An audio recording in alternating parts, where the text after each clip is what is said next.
Vous sentez au plus profond de vous qu'il est temps de changer, de devenir enfin la meilleure version de vous-même? Dans cette masterclass exceptionnelle, Luc Baudin, expert reconnu en développement personnel et ancien médecin, vous révèle comment accomplir votre légende personnelle.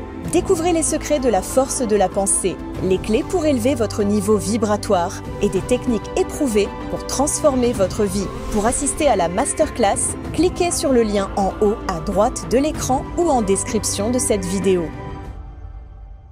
Déjà, il faut partir du principe que le lait, on n'est pas équipé pour le digérer. Voilà. Donc, pour ceux qui vraiment ne peuvent pas faire autrement que d'en consommer, je pense qu'il y a toujours des solutions alternatives. On n'est pas obligé de consommer du lait. Ça n'est pas indispensable pour la santé d'un être humain. Le fait de ne pas manger de lait, on ne va pas générer de carence si, par ailleurs, on apporte tout ce qu'on pourrait trouver dans le lait. C'est très, très loin d'être un aliment aussi complet que ce qu'on dit.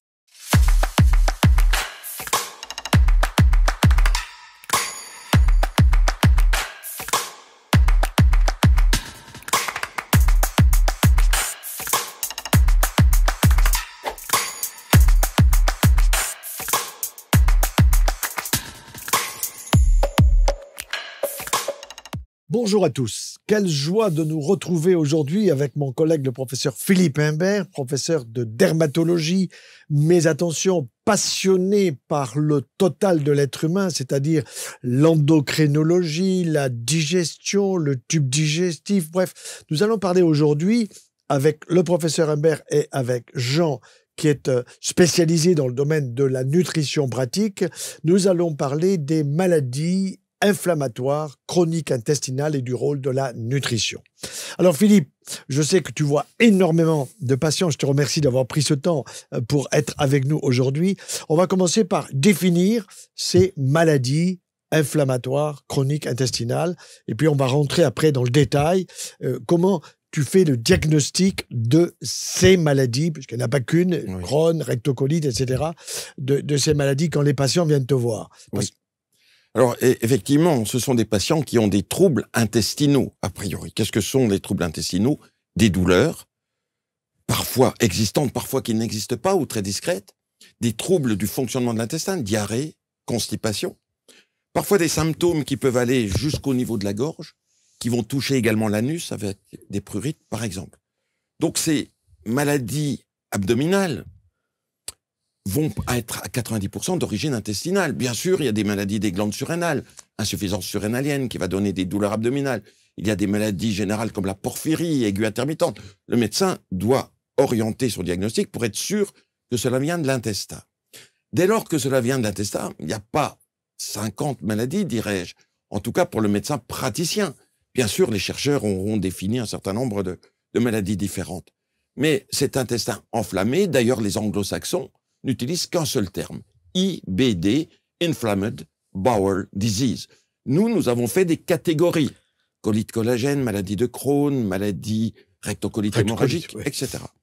À mon niveau, moi je préfère parler de IBD, inflammatory, ou de MICI, maladie inflammatoire chronique de l'intestin, parce que avec ce terme, on va pouvoir y mettre un certain nombre de symptômes et de pratiques thérapeutiques. Comment choisir, comment travailler avec votre pierre d'ancrage? Saviez-vous que votre voix cache un pouvoir extraordinaire? Et si un message du ciel pouvait vous redonner le sourire, dénouer une situation ou tout simplement vous remettre sur le chemin de votre vie? Saviez-vous que chacun d'entre nous possède un animal de pouvoir, un guide spirituel qui peut nous accompagner tout au long de notre vie? Dans notre atelier, vous allez vivre avec nous une immersion sonore, ressentir, vibrer en connexion avec votre voix. Et pour cela, il nous faut des outils vibratoires puissants, les baumes sonores. Je vous donne rendez-vous pour un week-end exceptionnel, le 24 et le 25 mai à Nancy. Aux ateliers d'ABC Talk, corps, âme, esprit. Avec Marc Leval et toute son équipe. Je vous guiderai à travers une expérience magnifique autour de votre respiration.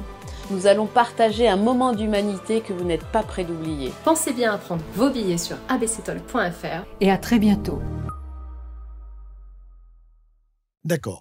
Et donc, comment on va faire à partir de ces signes cliniques? Est-ce qu'il y a des signes biologiques? Est-ce que tu vas demander une endoscopie digestive par le haut, par le bas? Comment tu vois la chose à ce moment-là? Alors, le tube digestif, c'est quelque chose de long, complexe, important.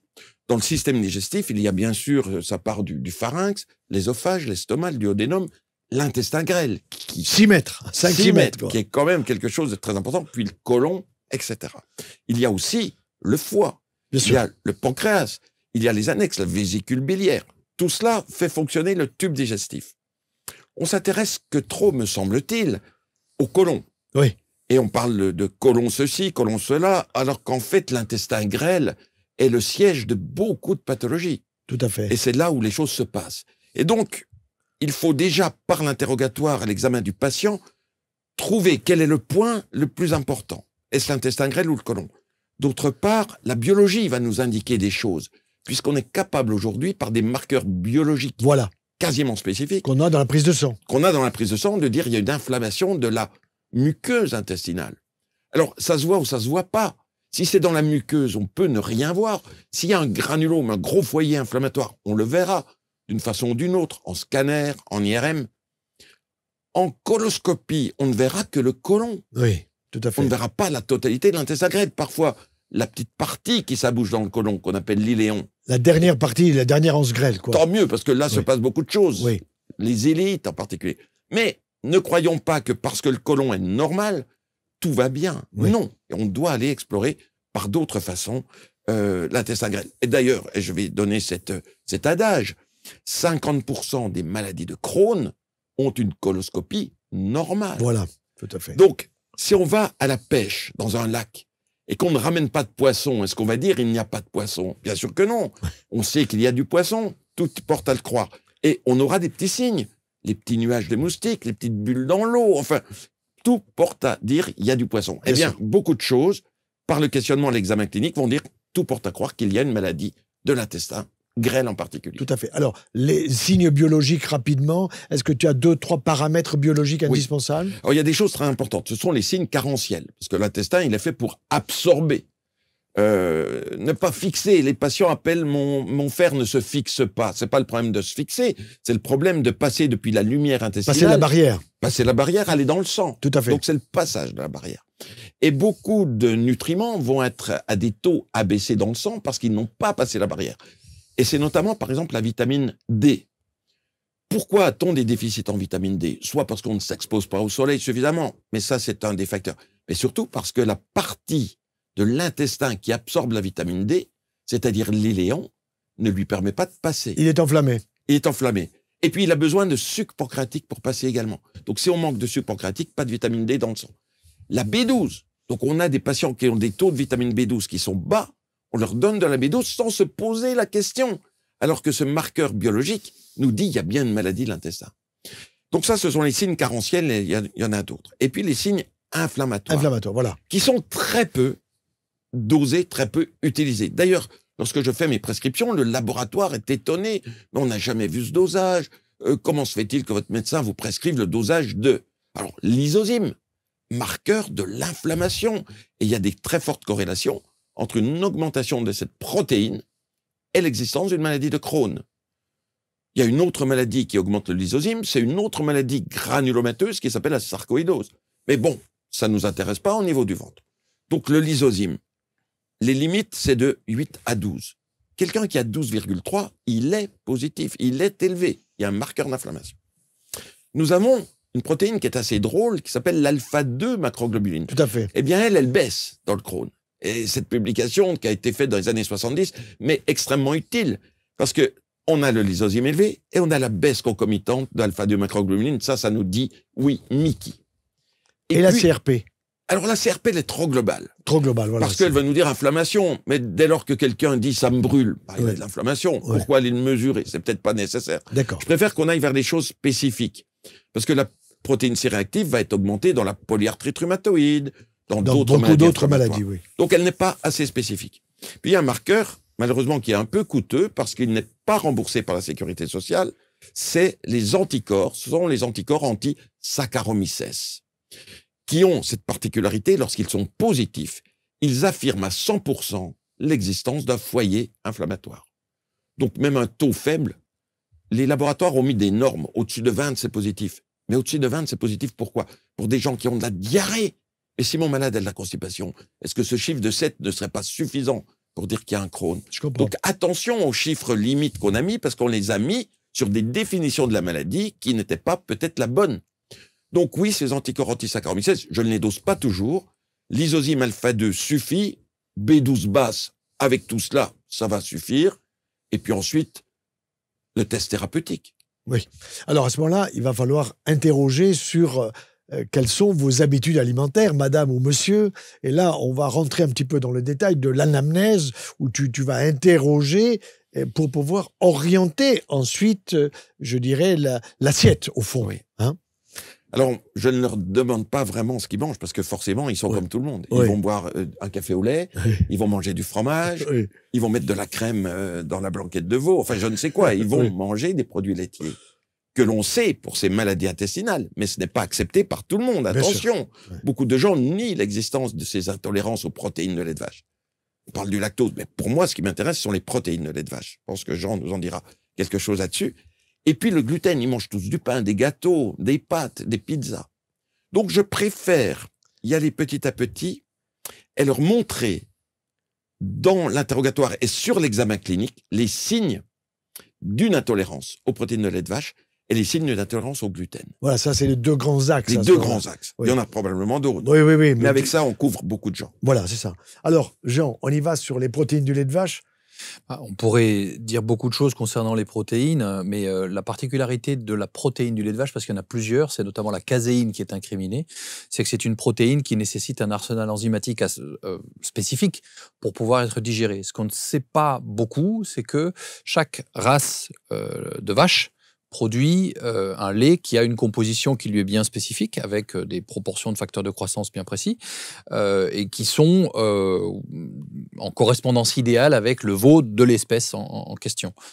Donc le poids moléculaire, c'est-à-dire la taille de la caséine, va être d'autant plus important qu'on a une race de vaches très massive. Donc les vaches de montagne, par exemple, produisent une caséine qui a un poids moléculaire un peu plus faible et qui est en général plus facile à digérer. Donc on peut citer par exemple des vaches comme les Montbéliardes, on peut citer les races d'Érins, les races tarentaises, tarines, etc. Donc la jersiaise aussi contient une caséine qui est aussi plus digeste. Alors normalement, la particularité du veau, c'est qu'il n'a pas encore le système de la panse qui fonctionne au tout début. Il est équipé d'un estomac qui produit deux enzymes qui sont la chymosine et la pepsine.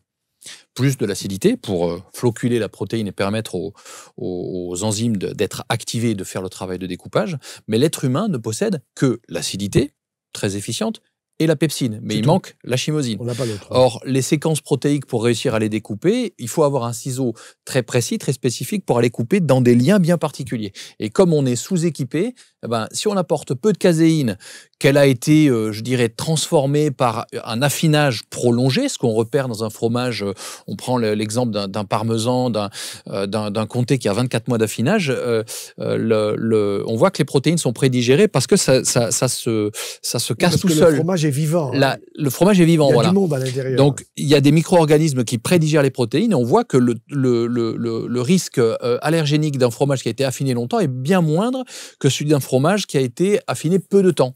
Oui, mais alors pour le lait, il va falloir demander quelle vache, quoi. Je prends du lait, mais il vient de quelle vache? C'est un peu compliqué, là. Déjà, il faut partir du principe que le lait, on n'est pas équipé pour le digérer. Voilà. Donc, pour ceux qui vraiment ne peuvent pas faire autrement que d'en consommer, je pense qu'il y a toujours des solutions alternatives. On n'est pas obligé de consommer du lait. Ça n'est pas indispensable pour la santé d'un être humain. Le fait de ne pas manger de lait, on ne va pas générer de carence si, par ailleurs, on apporte tout ce qu'on pourrait trouver dans le lait.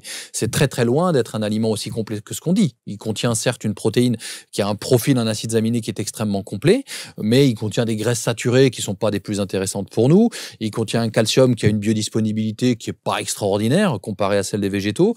Donc, ce n'est pas un aliment... Le meilleur calcium est végétal, il n'est pas animal, ça c'est sûr. Sauf le calcium d'une maman pour son petit, ça c'est sûr. C'est surtout ce qui l'accompagne, parce que le lait étant riche en graisses saturées, ce qui se passe quand on apporte les graisses saturées plus le calcium, ils vont rencontrer la bile, qui est un savon, et qui va créer une réaction de saponification que les chimistes connaissent très bien, c'est-à-dire que le calcium va précipiter avec l'acide palmitique les graisses saturées grâce à la présence de bile, il va être évacué en grande partie.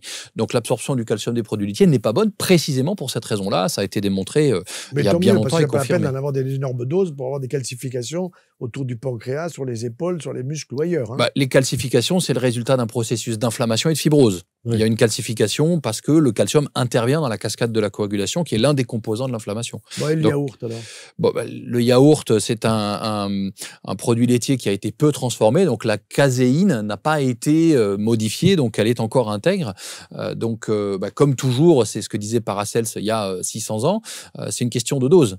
Ouais. C'est-à-dire que plus on en consomme, plus on risque d'avoir cette protéine non digérée qui va rester dans l'intestin, qui peut être un facteur irritant de par sa seule présence, mais aussi parce que tout aliment, tout nutriment non digéré qui ne passe pas la barrière intestinale va nourrir un microbiote qui lui correspond. Or, avoir des protéines en excès, ça va nourrir un microbiote de putréfaction, des protéobactéries. Alors, on a les familles de Proteus mirabilis, on a les familles de différents Clostridia, et puis les familles des Escherichia coli qui sont très connues.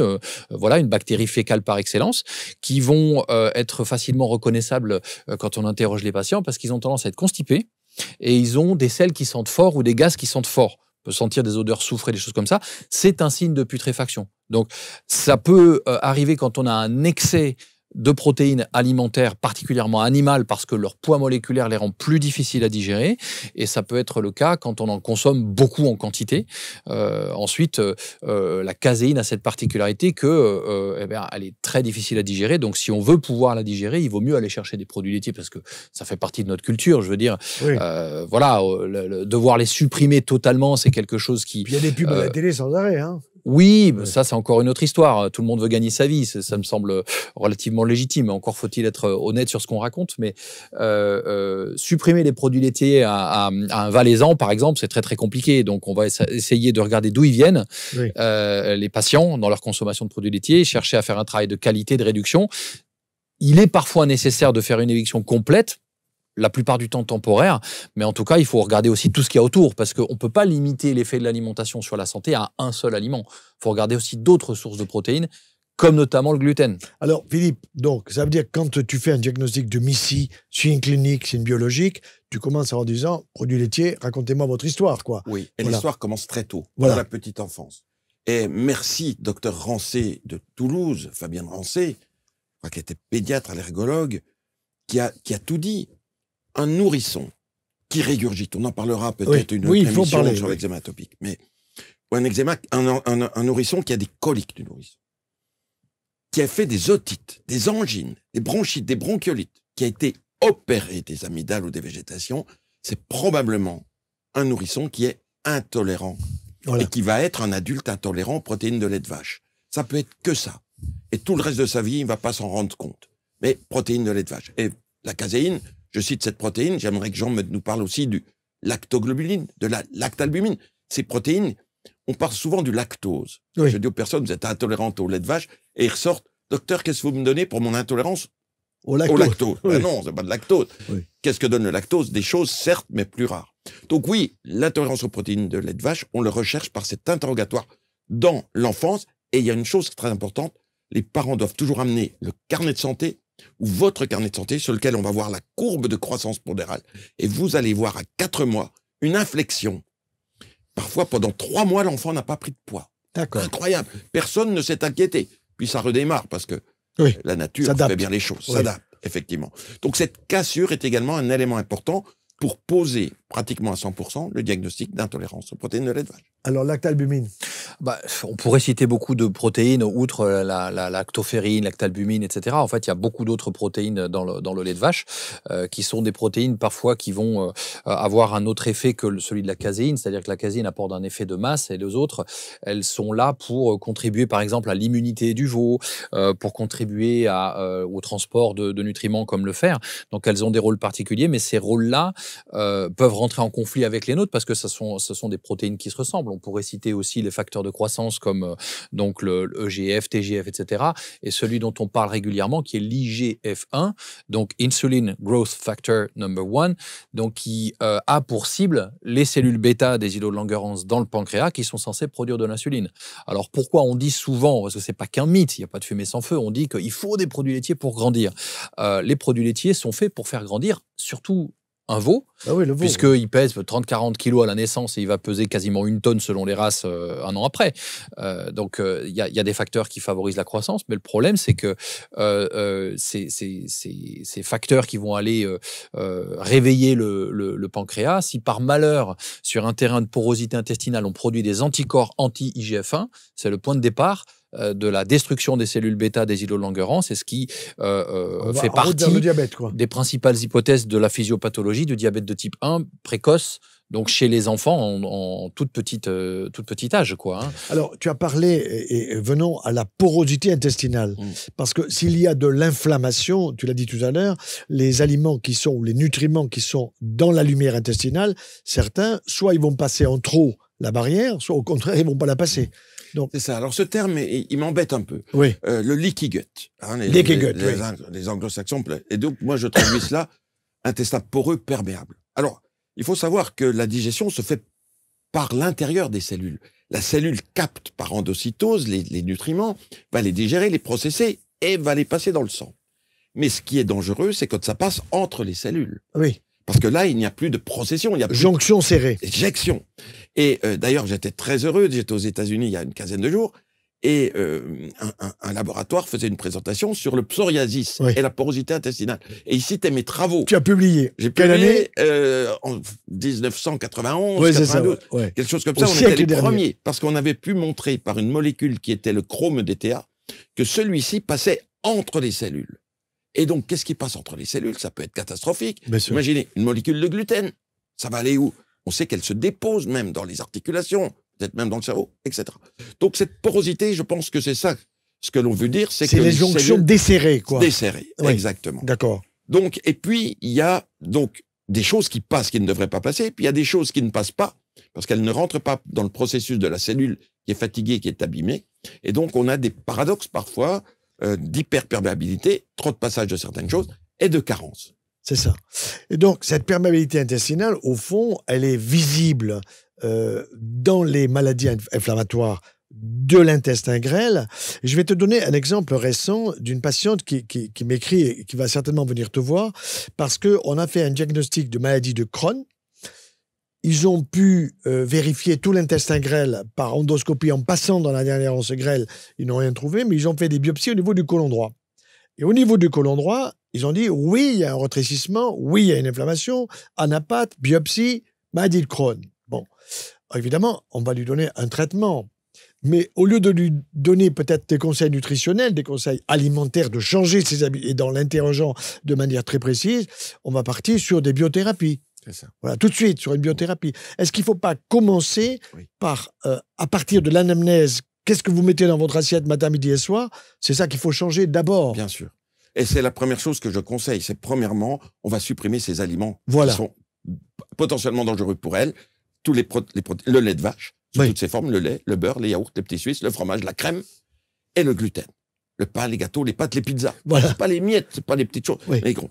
Et là, on a déjà sur 80% des personnes qui disent « Mais c'est formidable, je n'ai plus mal au ventre. J'ai encore un peu de diarrhée ou encore un peu de constipation. » Et c'est là où le médicament va pouvoir aider. Voilà. Et ça peut être des médicaments juste par voie orale qui vont aller désenflammer dans l'intestin.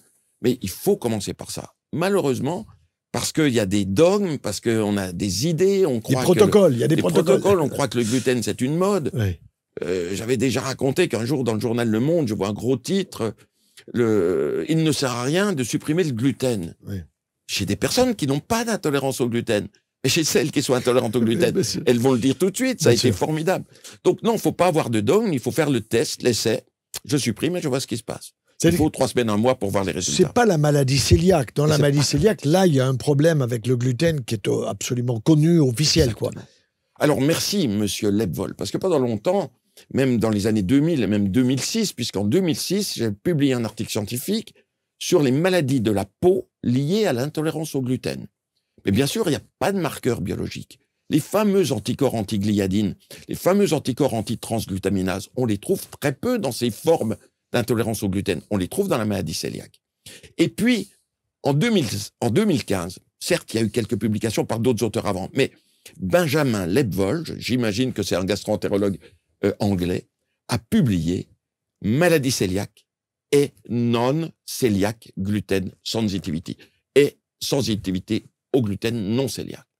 Et là, il commence à parler de ça. Il dit en 2010, arrive un gluten doublement concentré, 2 fois plus de gluten, ceci, cela, et je vois des malades qui ont mal au ventre, qui ont des troubles digestifs, d'autres qui ont une maladie de Parkinson, d'autres une sclérose en plaques, etc. Et en supprimant le gluten, ces maladies s'arrangent. Est-ce qu'il n'y aurait pas derrière une sorte de pathologie liée au gluten? Et bien entendu, ceux qui croient que le seul diagnostic se fait par des anticorps, ben vont dire, mais non, tu racontes n'importe quoi. Mais non, c'est pas les anticorps qui font le diagnostic, c'est j'arrête et je vois comment je vais.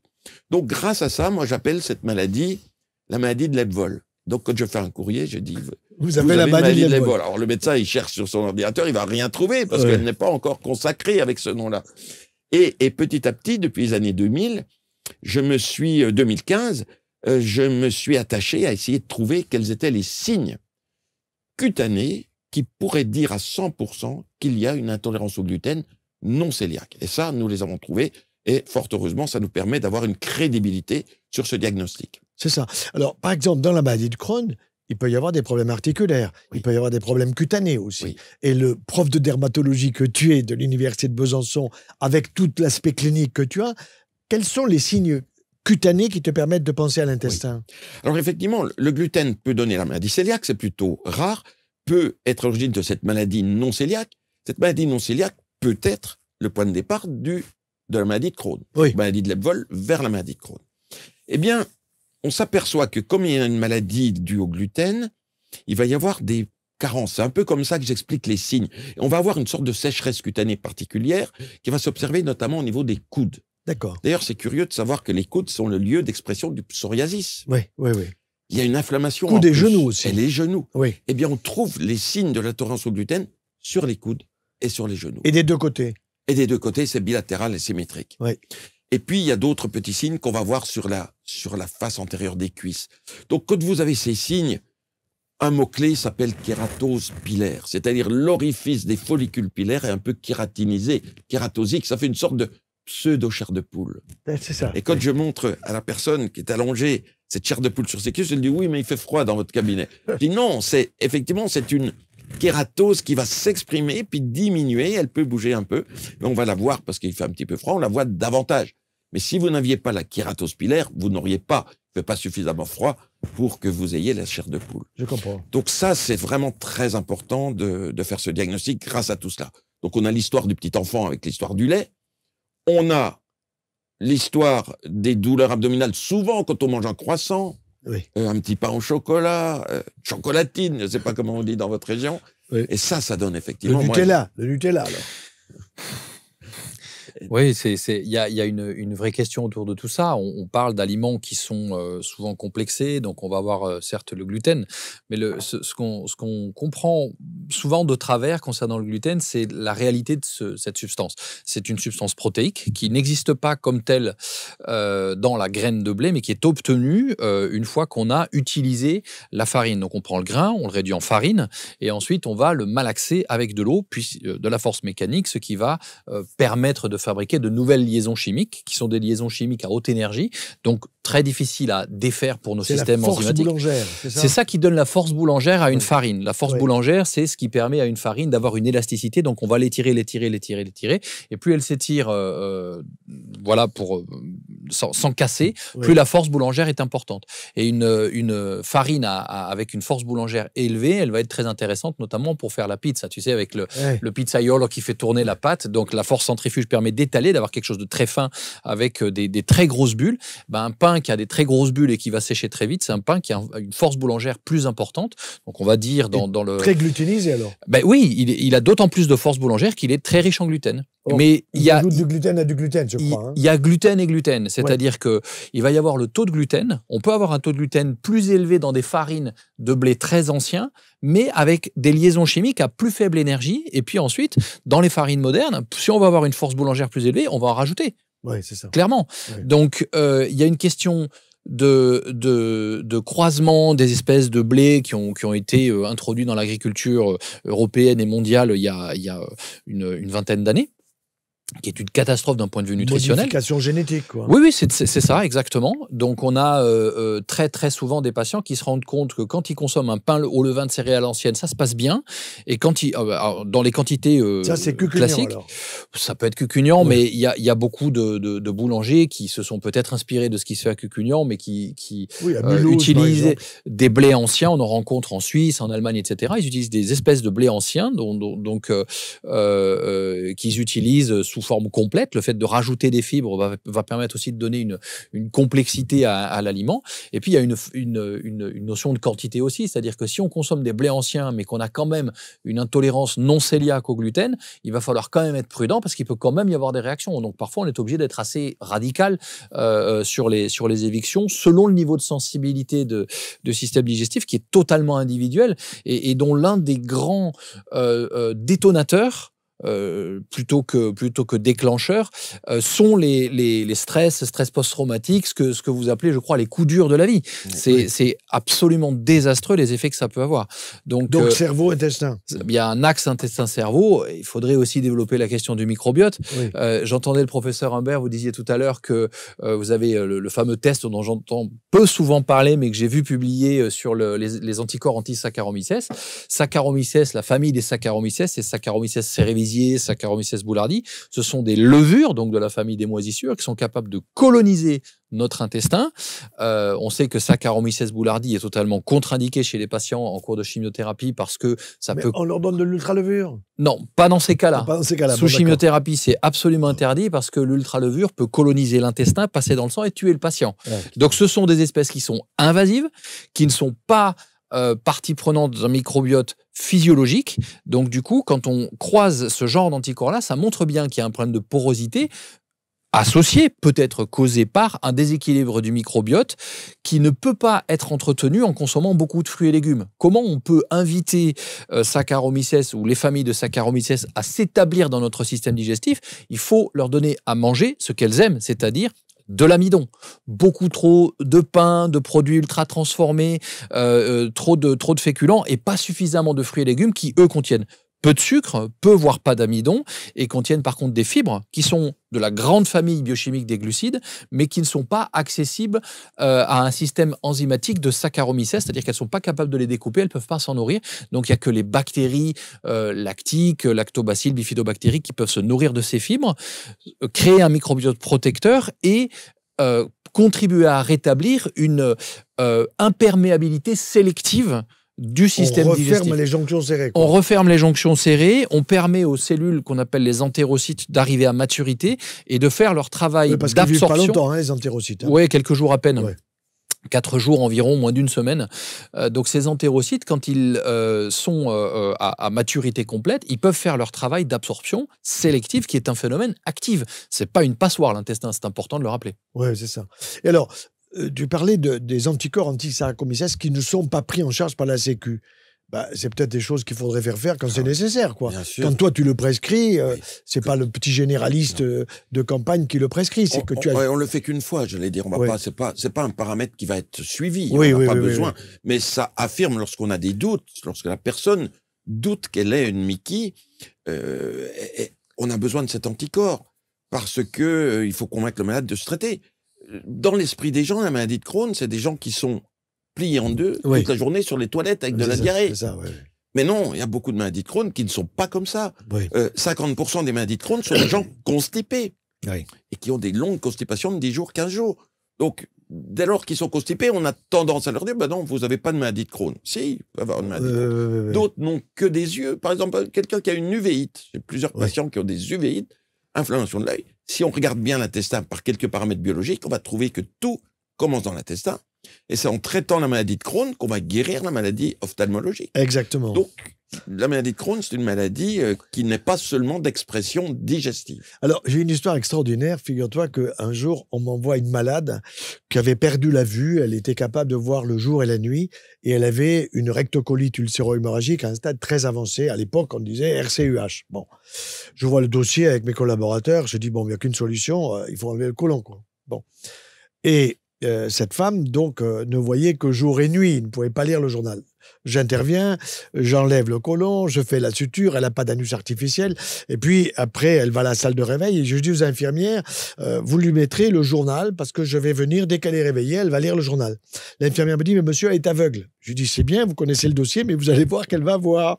Bon, effectivement, quand elle est réveillée, on lui met le Midi Libre, nous sommes à Montpellier, on lui met le Midi Libre et elle lit le journal parfaitement. Elle avait une uvéite bilatérale, extrêmement importante, qui était liée à son problème de côlon. C'est extraordinaire. Comment tu expliques justement ce phénomène de l'inflammation colique qui va donner une inflammation là-bas au niveau des éléments de l'œil? Comment tu expliques ça? Alors, probablement les immunologistes auraient des explications. Oui. On voit ça dans beaucoup de maladies inflammatoires.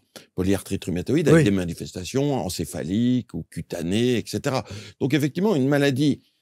Et puis, c'est notre faute peut-être de classifier ces maladies comme ça. C'est-à-dire qu'on a mis maladie de Crohn, tout doit être dans l'intestin, tout doit se passer dans l'intestin, alors qu'en fait, probablement que d'autres modes de médecine conçoivent les choses différemment. Mais ton histoire est très intéressante parce que je voudrais donner une information qui se rapproche un peu de la tienne. Je vois une patiente qui a une urticaire. Oui. C'est une maladie qui provient le plus souvent d'une maladie parasitaire. Il s'avère que je trouve une toxocarose. Toxocarose, c'est un parasite qui rentre dans notre intestin et qui, sous forme de larve, va passer dans le sang et entraîner des manifestations, et en particulier au niveau des yeux. Et je trouve cette maladie. Quand on a une toxocarose, j'ai beaucoup travaillé la toxocarose, eh bien, je sais que si on a une toxocarose, c'est qu'on a une MICI. On a une maladie de Crohn. C'est-à-dire que pour que les larves passent, il faut qu'il y ait vraiment des trous dans l'intestin. Et donc, cette malade traite sa toxocarose, voit guérir son urticaire, mais surtout, elle retrouve la vue. Ah, je vois clair. Et je lui dis, pourquoi? Vous ne voyiez plus? Non, je vous ai pas dit, docteur, mais je ne voyais plus d'un œil. Eh bien, en fait, en tuant le parasite, on a amélioré l'œil parce que probablement, il y avait des larves de parasites jusque dans par l'œil. là. Ah, d'accord. Et donc, tout ça, vous voyez, à partir d'un petit point, on peut déduire énormément de choses. Et quel traitement tu vas donner pour flinguer, si on peut dire, le parasite? Alors, le parasite Toxocara canis se traite par ivermectine. D'accord, l'ivermectine qu'on donnait dans le corona, contre le coronavirus, et on a été flingué parce qu'on donnait par l'ANSM, l'Agence nationale de sécurité des médicaments, qui fait que le conseiller de l'ordre nous emmerde alors qu'il ne comprend rien au sujet, quoi. C'est incroyable. Donc effectivement, c'est un médicament qui est formidable. On a dit que c'est un médicament pour les animaux vétérinaires, mais pas du tout. Et en plus, on l'utilise en dermatologie pour traiter la gale. La gale, c'est une maladie parasitaire c'est vrai. due à des acariens, des petites bestioles qui se baladent sur le corps. Il y a même des personnes qui utilisent l'ivermectine pour tuer les poux, les morpions, etc. Donc ces petits parasites. Donc l'ivermectine est un médicament humain pour les malades. Et il n'y a pas besoin de donner de grosses doses et pas très longtemps. Pas du tout. Et puis j'ai jamais vu de toxicité depuis le temps que j'utilise ça pour les maladies parasitaires. J'ai jamais vu d'ennui. Et même on découvre aujourd'hui, je travaille avec un neurochirurgien du sud de la France, des propriétés même anti-cancéreuses de certains médicaments antiparasitaires. Tout à fait. Est-ce que c'est le parasite qui favoriserait de certains cancers ou est-ce que c'est le médicament antiparasitaire qui aide à traiter certains cancers? Donc, il ne faut pas rejeter ces médicaments qui peuvent avoir des propriétés, notamment ici, antivirales dans certains cas, hein, bien entendu. Alors, passons maintenant aux biothérapies. Quand est-ce que tu dis, bon, ben là, vraiment, la maladie est à un tel stade, la nutrition, la personne n'est pas vraiment arrivée à changer son assiette, si on peut dire, et là, il faut y aller à la biothérapie. Oui, parce que les symptômes sont terribles. Vous avez tous eu, à un moment donné de votre vie, des coliques. C'est affreux. Imaginez des personnes qui souffrent comme ça tous les jours, du matin jusqu'au soir. Et vous voyez, moi, je vois des gens, une femme de 35 ans qui arrive, qui pleure devant moi, m'expliquant ses douleurs. Elle se lève le matin, elle ne peut pas se lever. Toute la journée, ça va être là. Il faut faire quelque chose pour ces gens-là. Et souvent, on leur a dit, ben non, c'est rien, c'est dans votre tête, vous avez un côlon irritable, vous avez ceci, cela. Non, il faut poser un diagnostic et surtout traiter. On doit pouvoir les soulager, donner un traitement. Donc, le traitement va commencer par l'éviction alimentaire de ces produits, mais également par des médicaments qui agissent dans l'intestin. Ça peut être des corticoïdes, budesonide, une molécule qui va agir pour désenflammer dans l'intestin, mais bien entendu, ça ne peut pas être pris au long cours. Il y a une molécule qui s'appelle mésalazine, Patasa, Rovasa, etc., qui a des bonnes propriétés. Effectivement, certains malades ne sont pas répondeurs. Oui. Ce médicament ne marche pas. Donc, au bout de 15 jours, 3 semaines, on l'arrête, c'est pas la peine, on va changer de molécule. Si le traitement local, donc par voie orale, ne suffit pas, on va attaquer des traitements systémiques. Parmi eux, il y a les immunomodulateurs. Systémiques par voie veineuse, hein? Alors, par voie veineuse, oui, souvent, ou en injection sous-cutanée. Ou en injection, oui. Parfois, même par voie orale, ces médicaments qui vont agir sur l'immunité, comme l'Immurel, le méthotrexate. Mais souvent, le méthotrexate, je donne en sous-cutané parce qu'effectivement, il y a des troubles d'absorption. Donc, si vous donnez un médicament qui va agir par voie systémique, pour agir dans le sang, et que votre intestin est malade, n'absorbe pas, on n'est pas de bons résultats. Donc, il vaut mieux le passer en injection. Et si cette étape-là du traitement immunomodulateur par méthotrexate ne marche pas, il faut passer aux biothérapies. C'est ça. Et là, soit vous êtes spécialiste, soit vous ne l'êtes pas. Les gastro-entérologues sont des spécialistes des biothérapies de ces maladies. Il faut travailler avec le gastro-entérologue. Mais encore faut-il que le gastro-entérologue soit convaincu et accepte votre diagnostic de MIS-C. Parce que s'il le refuse parce que le côlon est normal en coloscopie, vous ne pouvez plus collaborer avec lui.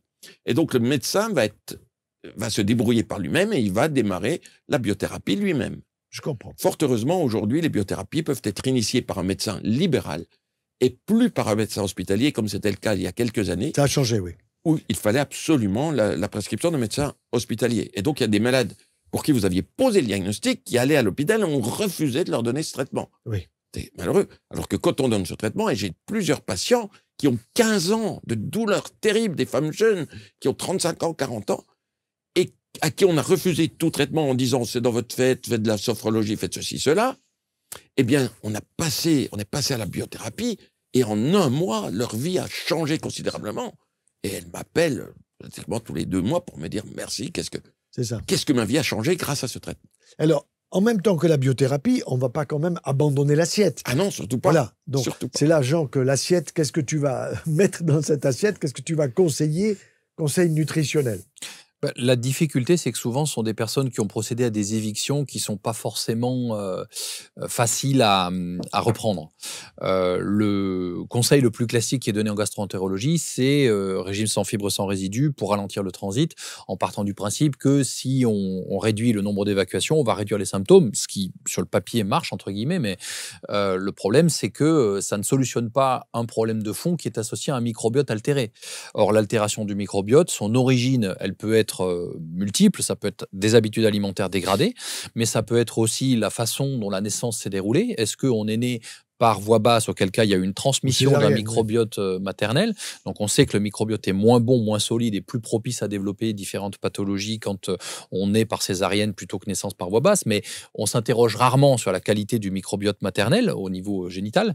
Ensuite, est-ce qu'il y a eu des cures d'antibiotiques répétées? Quand je vois un patient en consultation, je passe beaucoup de temps à poser des questions sur l'état de l'intestin, et il y a une question que je pose tout le temps, c'est est-ce que vous avez eu des antibiothérapie à répétition.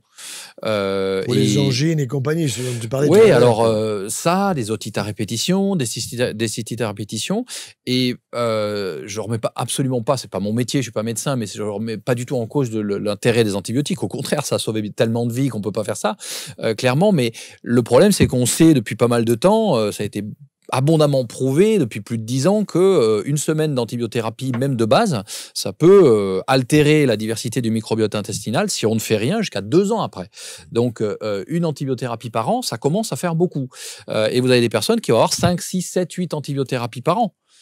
Donc, tu vas donner des probiotiques alors? Alors, je ne vais pas forcément me jeter sur les probiotiques parce que quand on va trop vite avec les probiotiques, on peut augmenter les symptômes, donner des ballonnements, etc. Donc, on va essayer de travailler sur une alimentation qui soit meilleure qualitativement, qui soit consommée aussi avec plus de conscience. C'est-à-dire que Aujourd'hui, on est dans une époque où on veut aller vite, on veut manger vite, et il ne faut pas manger vite. Il faut manger en étant disposé à digérer. Voilà, il faut mastiquer longuement, et il faut mastiquer d'autant plus longuement que notre système digestif est inhibé par le stress. On sait que le stress met notre système nerveux autonome dans un état donc où le côté orthosympathique domine, donc il va inhiber les fonctions digestives.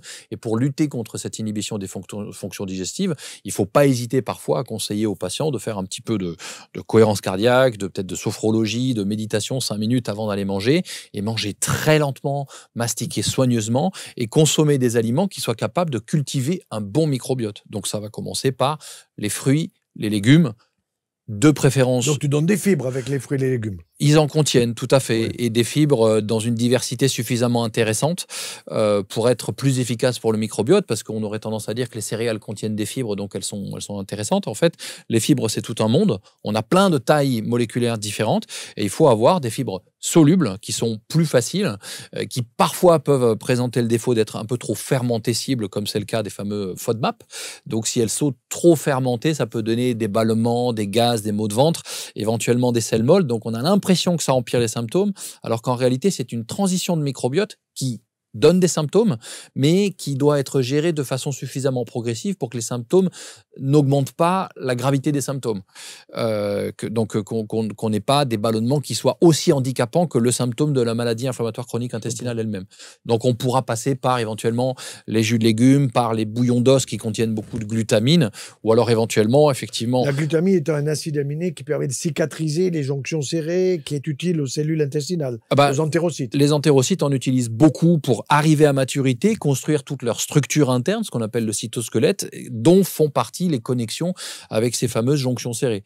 Donc la qualité de l'apport alimentaire éventuellement peut être assistée par l'apport par supplémentation de glutamine, sachant que ça ne rentre pas en conflit avec le traitement prescrit par le médecin, et ça ne remplace pas non plus le traitement prescrit par le médecin. Il faut être clair là-dessus. Oui. C'est long, ça prend du temps, ça demande de l'assiduité, ça demande de la constance. Il faut prévoir quand même quelques semaines à quelques mois pour commencer à récolter quelques symptômes. Selon l'agressivité de la forme pathologique, le mieux, c'est de mettre un petit peu toutes les chances de son côté et avoir un bon suivi médical, et ensuite être bien accompagné en nutrition, ce qui demande quand même une certaine implication. Donc émotionnellement, c'est pas facile pour les patients. Oui, des mauvaises habitudes.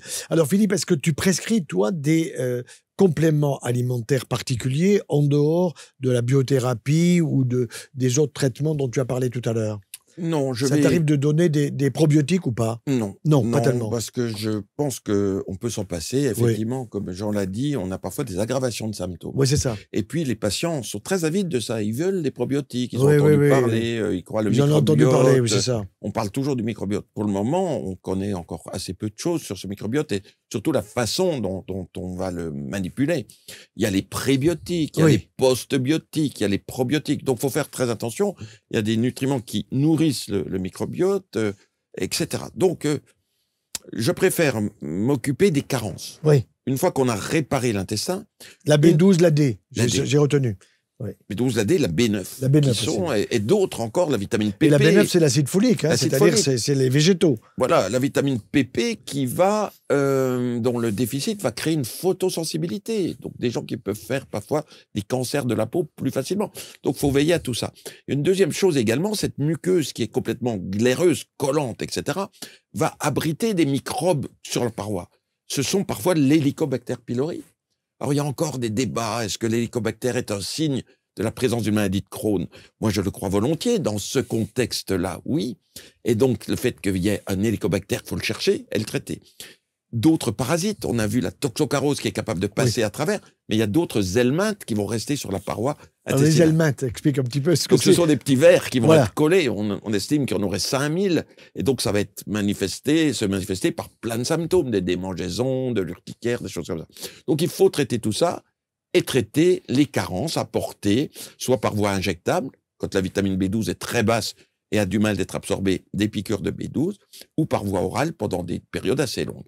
Il faut remettre tout le système en équilibre, et à partir de là, les gens vont bien. Et bien entendu, leur nature va se redégrader dans quelques années, parce que c'est le cycle de la vie. Et donc, comme on va faire de moins en moins attention, on va reprendre du gluten, on va reprendre du lait de vache, Et peut-être souvent, 5-10 années plus tard, les gens retombent dans la maladie. Oui, parce qu'ils ont oublié. Ils sont tellement guéris qu'ils disent « je reprends une vie normale ». Exactement. Voilà. Donc, je crois qu'on a fait un tour absolument complet, me semble-t-il, sur ces maladies inflammatoires chroniques intestinales. Donc, un très grand merci. Philippe, pour toutes ces informations que tu nous as données. Je pense que beaucoup de gens vont se reconnaître dans tous les symptômes que tu as évoqués et tous les conseils que, Jean, tu as pu nous donner. Donc, pour transformer votre assiette, mais en faisant attention de ne pas faire trop vite non plus, quoi. Voilà. Donc, l'intestin a besoin de temps pour s'adapter. Il faut y aller progressivement. Et pour rebondir sur ce que disait le professeur Imbert concernant les carences, il y a beaucoup de carences excellentes, entre guillemets, qui peuvent être absolument déterminantes sur la capacité de résilience d'un intestin et d'un système immunitaire qui sont fortement perturbés. Il ne faut surtout pas sous-estimer l'importance de la vitamine D dans les pathologies auto-immunes. Plus ça va, plus ça publie sur ce sujet-là. Donc, c'est une supplémentation qui doit être plutôt quotidienne à dose quand même. Ne suffit pas, l'hiver. Il suffit rarement parce que même s'il y a du soleil, on vit souvent tellement enfermé qu'on n'arrive pas à en produire suffisamment. Ensuite, si on est carencé en magnésium, même avec le soleil, on aura du mal à la fabriquer. Si le foie est en mauvaise santé, on pourrait citer les pléthores de stéatose hépatique, de foie surchargé qu'on a aujourd'hui, qui ont du mal aussi à faire le travail de synthèse du 7-déhydrocholestérol avant de fabriquer la vitamine D sous la peau. Donc, il y a beaucoup de questions à se poser. Et puis, les fameux oméga 3 dont on parlera jamais suffisamment par l'alimentation en priorité, parce que les huiles apporteront d'autres choses, des polyphénols, des éléments anti-inflammatoires, de la vitamine E, parce que ces micronutriments sont indispensables pour garantir la capacité de résilience de tous les tissus, leur capacité d'auto-entretien et la régulation du système immunitaire. Et ça, c'est central pour moi. C'est pour ça que nous allons nous retrouver rapidement sur les problèmes de peau, puisque tu as un super dermatologue et un super gastro-entérologue, je dirais, sans être un tubologue, pour qu'on voit un petit peu l'influence de l'intestin sur la peau et de la peau sur l'organisme en général. Un très grand merci, Philippe. Merci, Henri. Merci, Jean, merci, Jean. Et à très bientôt. Merci, à bientôt. Merci beaucoup. Merci.